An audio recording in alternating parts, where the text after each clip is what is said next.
नमस्कार, माझे नाव कुंजल राजू ठाकरे. मी इयत्ता चौथी शिकते. माझ्या गोष्टीचे नाव आहे गुडगुड घागरी. मांजर आणि उंदीर आणि माकडला सुचले की खीर बनवा. त्यांनी दूध, साखर आणि रवा आणले आणि लाकड आणले आणि खीर बनवले. माकड आणि उंदीर आंघोळ करायला गेले आणि मांजरीला म्हणाले, तू खीर बघ. ती खीर बघत होती. तिला खीर तिने थोडीशी खीर चाटून पाहिली. तिला खूप आवडली. तिने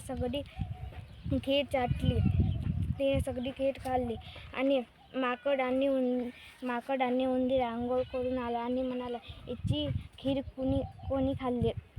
आणि म्हणाली, जो बी खीर खाल्ली असेल तो गुडगुड घागरीमध्ये डुबून जाईल. त्यांनी एक पतीला नेला आणि त्या पाण्यामध्ये ठेवला आणि पहिले उंदीर गेला आणि म्हणाला, मी खीर खाल्ली असेल तरी गुडगुड घागरी त्या पतीला तो डुबला नाही.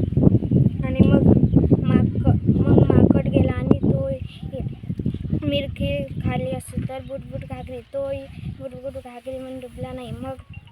मग मांजर आली. तिने मी खीर खाल्ली असेल तर बुडबुड घागरी. तिने खीर खाल्ली होती. ती बुडबुड घागरीमध्ये डुबली. धन्यवाद.